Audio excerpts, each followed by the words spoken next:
આ વિડીયો પૂરો જોશો જેથી તમને સમજાઈ જશે કે ફાઇનલ રિઝલ્ટ પરિણામ ક્યારે આવી શકે છે અને ટ્રેનિંગ તમારી ક્યારે આવી શકે છે.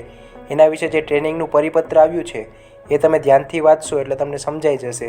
તો આપણે સંપૂર્ણ માહિતી આપવાનો પ્રયાસ કર્યો છે, તો વિડીયોને લાઇક કરવાનું નહીં ભૂલતા. જેવું પોલીસ કોન્સ્ટેબલનું ડોક્યુમેન્ટ વેરિફિકેશન કમ્પ્લીટ થયું એવું તમામ ઉમેદવારોને મેડિકલને લઈને પ્રશ્નો આવી રહ્યા છે. તો મેડિકલ વિશે આપણે કલર બ્લાઇન્ડનેસ છે, દાંતનું ચેકઅપ છે, એવી રીતે તમામ જે મેડિકલના મુદ્દા છે, કેવી રીતે મેડિકલ માટે તમને બોલાવે છે, ચેકઅપ કેવી રીતે થાય છે, તમામ માહિતી વિશે આપણે ઓલરેડી એક વિડીયો બનાવેલો છે. તો ચેનલ પર ચેકઆઉટ કરી એ વિડીયો પૂરો જોઈ લેજો અને ચેનલને સબસ્ક્રાઈબ કરવાનું નહીં ભૂલતા અને ઉપયોગી એવા મિત્રોને વિડીયો મોકલજો. સાથે ટ્રેનિંગ વિશે, બિન હથિયારી SRPFની કામગીરી વિશે તમામ વિશે વિડીયો તમને મળી જશે. તો આજના વિડીયોમાં આપણે વાત કરવાના છે ટ્રેનિંગ સેન્ટર વિશે અને જે તમારે ટ્રેનિંગમાં જે પરિપત્ર આવ્યો છે એના વિશે વાત કરવાના છે. તો ચેનલને સબસ્ક્રાઈબ કરી અને લાઇક કરવાનું નહીં ભૂલતા.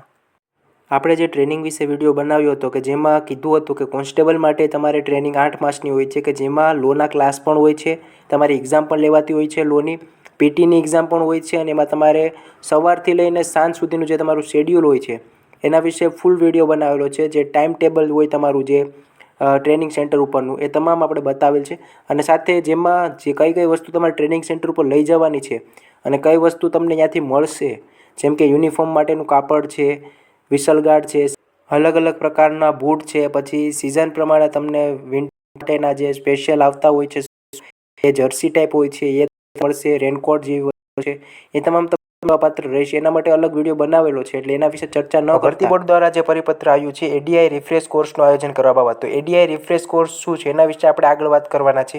એ પહેલાં પરિપત્ર પૂરો વાંચી લઈએ કે ઉપરોક્ત વિષય અન્વયે જણાવવાનું કે આગામી સમયમાં રાજ્ય પોલીસ વિભાગમાં નવા ભરતી થનાર લોકરક્ષક તાલીમાર્થીઓની રાજ્યની પોલીસ તાલીમ સંસ્થા ઉપરાંત શહેર, જિલ્લા, રાજ્ય અનામત પોલીસ દળ જૂથના સેન્ટર ખાતે 8 માસની કોન્સ્ટેબલની તાલીમ હોય છે અને એ બાબતે તારીખ 3/11/2025થી 1 મહિના માટે ADI રિફ્રેશ કોર્સનું આયોજન કરવામાં આવેલ છે.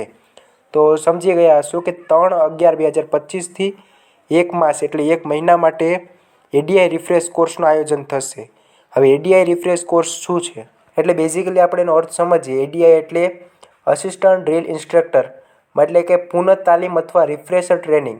તો આપણે સરળ ભાષામાં સમજીએ કે જે લોકો નવી પોલીસ ટ્રેનિંગ ભરતીમાં આવ્યા હોય અને જેવી રીતે એ લોકોને માર્ચ પાસ, ડ્રીલ વગેરે શીખવાડવામાં આવતું હોય એ માટે ટ્રેનિંગ આપતા ઇન્સ્ટ્રક્ટરને મદદ કરવા માટેનો જે હોય છે એ લોકોને ADI અસિસ્ટન્ટ ડ્રીલ ઇન્સ્ટ્રક્ટર કહેવામાં આવતા હોય છે. અને આ જે રિફ્રેશર કોર્સ એટલે ફરીથી તાજું કરવું, અથવા તમે ધ્યાનથી સાંભળો કે પોલીસ વિભાગમાં સમયાંતરે કોઈ પણ કોર્સ અથવા કોઈ પણ એવી ટ્રેનિંગ હોય, એ નવી ટ્રેનિંગ આવતી હોય, એ પદ્ધતિઓ શીખવી હોય તો એના માટે ટ્રેનિંગ લેવામાં આવતી હોય છે અને એ જે ઇન્સ્ટ્રક્ટર હોય એ આગળ જતાં જે તમને જે નવી ટ્રેનિંગમાં નવા પોલીસ ઉમેદવાર ભરતી થયા હોય એ લોકોને શીખવાડવા માટે નવી જે ટ્રેનિંગ આવી હોય એ પદ્ધતિઓ તમામ શીખવાડી શકે એ માટેનો આ રિફ્રેશિંગ કોર્સ હોય છે.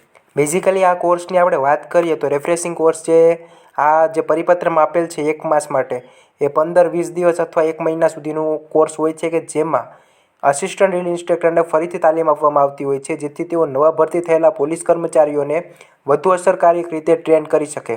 ઉદાહરણ તરીકે આપણે વાત કરીએ તો નવું ફિટનેસ પેટર્ન હોય, કોઈ ડ્રીલમાં બદલાવ હોય, ટ્રેનિંગના ડિસિપ્લિનના નવા નિયમો વગેરે શીખવામાં આવતા હોય છે.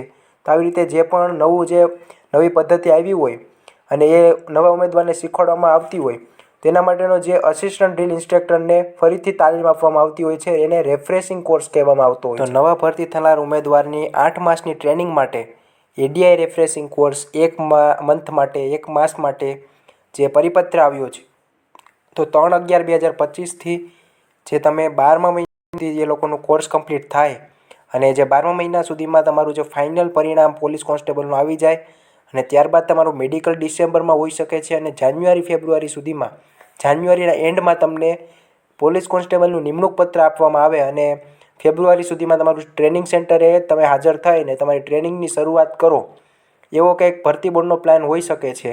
તો એવી અશક્યતાઓ અને શક્યતાઓની વાત આપણે નથી કરતા. તો તમને શું લાગે છે કોમેન્ટ કરી દેજો. મળીએ નવા વિડીયોમાં. ત્યાં સુધી ટ્રેનિંગ સેન્ટર ઉપર કઈ કીટ મળતી હોય છે અને સમયગાળો કયો હોય છે, એક્ઝામ કેવી રીતે હોય છે, તમામ માહિતી વિશે વિડીયો બનાવેલ છે. તો ચેકઆઉટ કરી વિડીયો લાઈક કરી દેજો. જય હિન્દ, જય ભારત.